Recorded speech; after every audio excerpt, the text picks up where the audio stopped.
Hello. Today, I'm trying to send and present a crazy idea, a counterintuitive idea, actually. I'm speaking about experience for entrepreneurs. I'm trying to get rid of experience. That's the case. Why? Let's say that in order for you to perform a task, you need to learn how that task is done by a fact source to learn the correct sequence of doing that task. Let's say that fact source is a craftsman who have found success in doing the same things for years. So that idea puts the assumption that we need to be taught how things are done in order for us to do things the correct way and achieve our goals. And that is true for both entrepreneurs and employees alike, actually. But let us focus on the entrepreneurs right now. How many entrepreneurs are in the audience? Please raise hands. Oh my God. More than half, or maybe half, I don't know.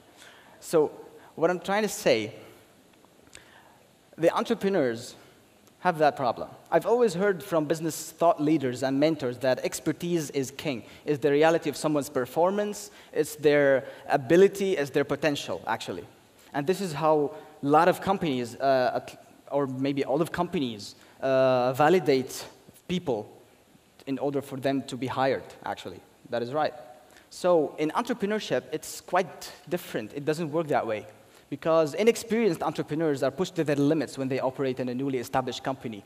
They're always dealing with new kind of problems, these kind of problems that they have never seen before, they have never dealt with before. And using abstract reasoning, divergent thinking, being open to new ideas, those tools they use to defend themselves against these surroundings. They cope and adapt.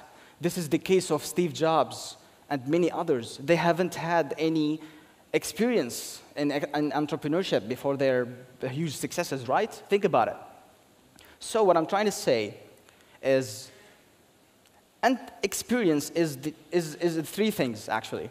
It's the accumulated knowledge that an entrepreneur have in a certain industry. Over the years, we learn new things. Those things combined with the people that we have met, the connections that we have built, and finally, the challenges that we have dealt with over a certain period of time within a certain industry. This is what experience is, actually. So we have to remember that it's in a certain industry and it is in a certain time. I'm coming to explain that more later.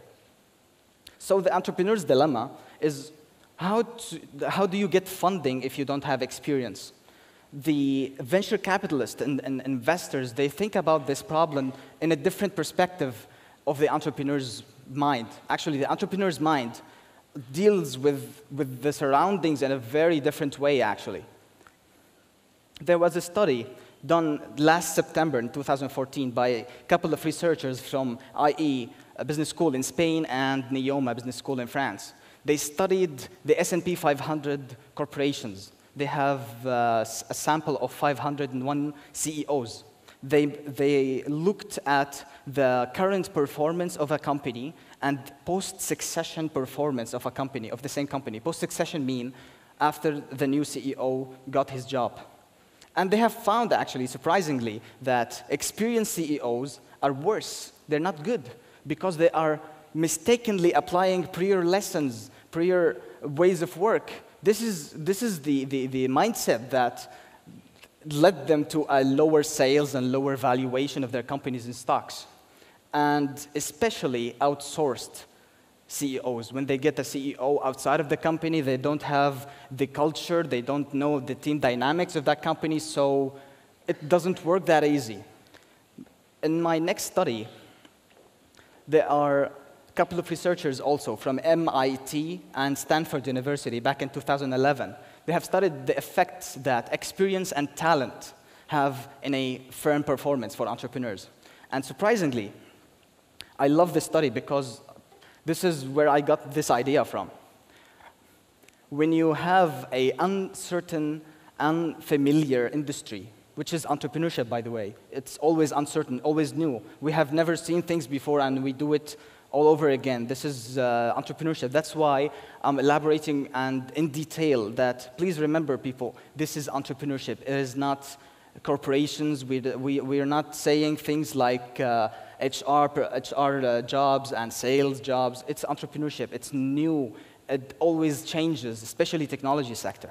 So, talented entrepreneurs, and by talent I mean the consistent ability to look and validate the entrepreneurial opportunities and act upon these opportunities for you to produce a venture performance like sales and valuation.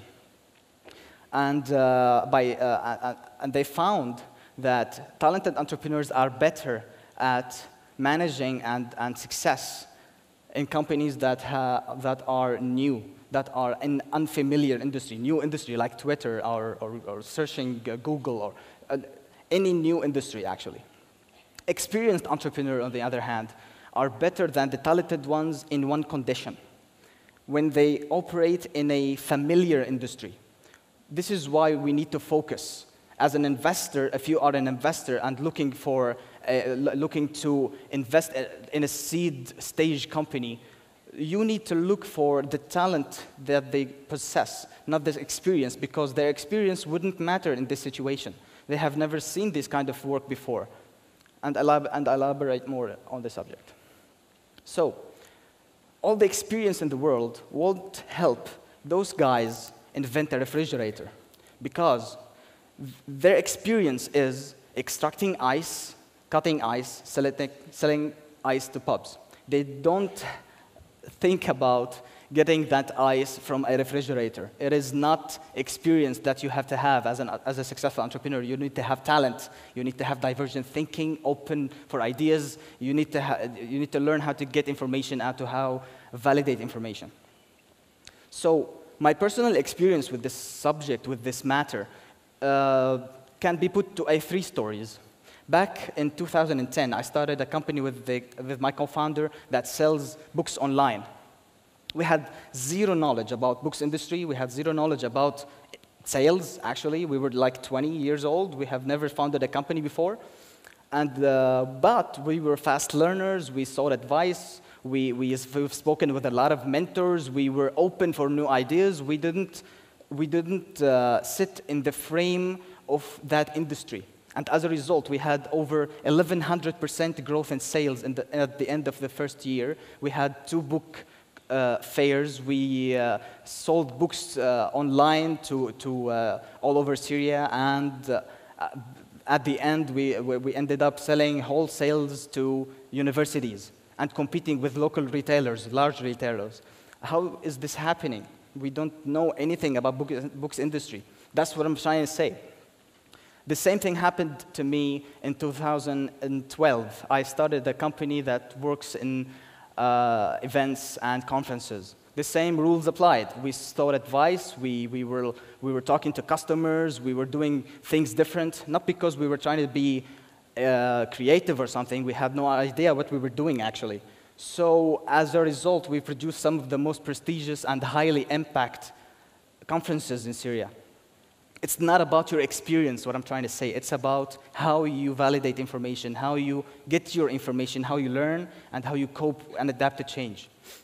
And my final story is I started a company, a tiny company actually, that sells UPS systems. UPS is an abbreviation for alternative power source. I didn't listen to my customers. I didn't listen to my mentors. I did things the way I used to do in my books company. So as a result, I failed because I was overconfident about my methods. And things don't work that way, actually, in entrepreneurship. Everything is new. So I hope I don't do that mistake again. Those stories are only related to my story. But actually, I'm friends with a lot of entrepreneurs in the Middle East. And I'm trying to see a pattern that connects the ability to learn fast, be open to ideas, be very lean in doing your tasks. And most importantly, you have to validate information and you have to learn how to get information. This ability is really correlated with their business performance as entrepreneurs in the Middle East. So actually, let me sum up my talk by drawing the most salient points I'd like to share with the audience, with the video viewers, with the investors in the audience, actually. Don't look for experience. Look for entrepreneurs who appreciate advice, who go out of their way to find more information, to learn more, to validate the information that they already have. The experience they have doesn't always mean that they are capable of doing the things that you hope they were going to do. Actually, when you work 20 years in an office, you don't have a 20-year-long experience. You have a 1-year experience multiplied by 20. It's not a 20-year-old experience, actually. For entrepreneurs, it's exactly the same concept. And that idea is my opinion. I invite you all to disagree with me, actually. But I think that this idea is worth trying. Thank you.